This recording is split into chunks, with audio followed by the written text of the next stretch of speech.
Hello दोस्तों, राधे राधे। स्वागत है आपका हमारे YouTube चैनल कथा सूत्र पे। बेटी नई सोच कहानी के अगले एपिसोड के साथ। यह एक काल्पनिक कहानी तो है, पर जीवन की परिस्थितियों को शुद्ध रूप से व्यक्त कर रही। इसका उद्देश्य किसी की भावनाओं को ठेस पहुंचाना नहीं है। मिताली उस एम्प्लॉय के घर जाती है। उसकी माँ रो रही। मिताली जाकर उनके कंधे पर हाथ रखी तो वो मिताली से लिपटकर रोने लगी। मिताली को एक पल के लिए ऐसा लगा कि वो उसकी माँ है जो उसकी छोटी बहन के लिए रो रही, और मिताली के भी आंखों से आंसू की धारा निकलने लगी। यह सब दीपा देखकर आंटी को संभालते हुए बैठा दी। मिताली भी अपने आंसू पोंछी। दीपा बोली, आंटी, आपका दुख तो हम कम नहीं कर सकते, पर आप परेशान न हो। इन सब की वजह हम लोग जरूर पता करेंगे। मिताली पुलिस के पास जाकर बातें करने लगी। दीपा बोली, आंटी, सलोनी ने आपको कुछ बताया है कि क्या बातें हैं? सलोनी उस एम्प्लॉय का ही नाम था जो सुसाइड कर चुकी है।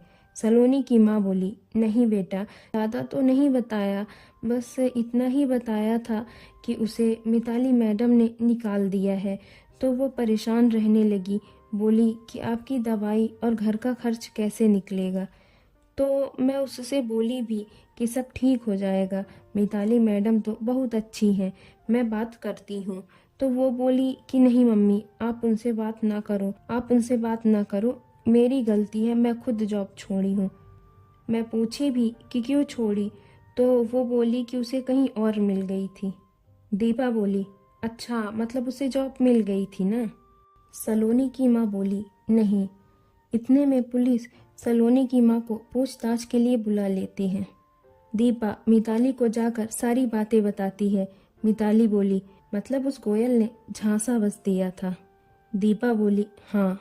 मिताली पूछी, रिया नहीं आई है क्या? दीपा बोली, नहीं, अभी तो नहीं दिखी। रिया और सलोनी ही वो दो एम्प्लॉई हैं जो गोयल के साथ मिलकर मिताली के आइडियाज़ को गोयल तक लीक करती। पकड़े जाने पर मिताली ने उन्हें फायर कर दिया, जिनमें से सलोनी ने सुसाइड कर ली। मिताली बोली, रिया को पता होगा कि बात क्या थी, पर वो आई क्यों नहीं? इतने में मिताली के पास उसके पापा का कॉल आता है। मिताली साइड में जाकर बात करने लगी तो देखी सलोनी के कमरे के सामने से एक आदमी आ रहा। मिताली बोली, पापा, मैं आपको कुछ टाइम से कॉल करती हूँ, और कॉल कट करके उसके सामने जाकर खड़ी हो गई और गुस्से से बोली, आप यहाँ क्या कर रहे और इस रूम में क्यों गए थे? वो आदमी मिताली को देख और उसकी बातें सुनकर घबरा गया। उसकी घबराहट का सबूत उसका पसीने से लथपथ होना है। हिचकिचाते हुए बोला, मैं इस कमरे में क्यों जाऊंगा? मैं उस कमरे में गया था। मिताली बोली, तो भी इधर आना मना है, अभी तक पुलिस इन्वेस्टिगेशन कंप्लीट नहीं हुई है। वो आदमी बोला, हाँ, वो ध्यान नहीं रहा, कहकर जाने लगा। जाते समय उसने अपने पैंट की जेब से रुमाल निकाला तो साथ में एक कागज रुमाल के साथ निकलकर नीचे गिर गया। मिताली यह देख उस आदमी को आवाज देने लगी, पर वो पसीना पोंछता हुआ उसे इग्नोर करके सीधा चला गया, जैसे कोई चोर हो। मिताली वो कागज उठाकर दीपा को दे देती है, यह कहकर शायद इन्हीं के रिलेटिव का है, तुम इसे आंटी को देकर जल्दी आना, मैं पापा से बात कर लूं। और मिताली चली गई। दीपा वो कागज लेकर सलोनी की माँ के पास गई, पर वो इस हालत में नहीं है कि उन्हें कुछ दिया जाए। दीपा उसे अपने पर्स में डालते हुए सोची, बाद में दे दूंगी, और गाड़ी के पास आकर मिताली से बोली, चलें? वो दोनों चली गई। दूसरी तरफ उस आदमी के पास एक कॉल आया। उसने कॉल रिसीव करके बोला, जी, काम हो गया। दूसरी साइड से आवाज आई, वहां कोई सुसाइड लेटर तो नहीं था? आदमी बोला, जी साहब, पर मैं उसे ले लिया। दूसरी साइड से आवाज आई, ठीक है, उसे जला देना, या फिर मेरे पास लाना, देखो तो लिखा क्या है। वो आदमी अपने पैंट की जेब में हाथ डाला तो कागज नहीं है। उसने कहा, नहीं है साहब। दूसरी तरफ से आवाज आई। नहीं है का क्या मतलब? बॉस को पता चलेगा तो तुम्हें मार डालेंगे। वो आदमी मौत के डर से झूठ बोला। मतलब जला दिया साहब। दूसरी तरफ से आवाज आई। ठीक है, अब कहीं तुम दूर चले जाओ। मिताली सनी और दीपा से बोली, किसी तरह रिया को कन्विंस करो कि वो हमसे मिल ले।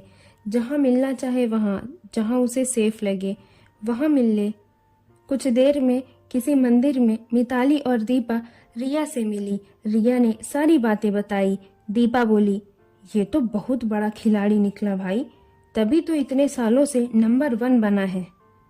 मिताली रिया से बोली, तुम अच्छे से रहना और किसी तरह कुछ दिन तक उनसे बात बहस ना करना, उनकी नज़र तुम पर ही होगी अब। दीपा के पास सनी का कॉल आया। दीपा मिताली से बोली, सनी बोल रहा कि ऑफिस से कॉल आया है कि पुलिस आई है, तो हमें जल्दी निकलना चाहिए। मिताली ऑफिस आई और पुलिस को देखकर बोली, क्या हुआ सर, कुछ पता चला? पुलिस ने बोला, हाँ, सुसाइड लेटर मिला है जिसमें बताया गया है कि आपने उसे टॉर्चर किया है, उसमें आपको ब्लेम किया गया है। यह सुन सब कोई दंग रह गए। मिताली का दिमाग यह सुनकर शून्य पड़ गया। कुछ समझ में नहीं आया कि क्या सही है और क्या गलत। सब कुछ इतना जल्दी होता चला गया। दूसरी तरफ आरजे गोयल की पार्टी चल रही। आगे का देखने के लिए प्लीज़ वेट करें। Thank you so much.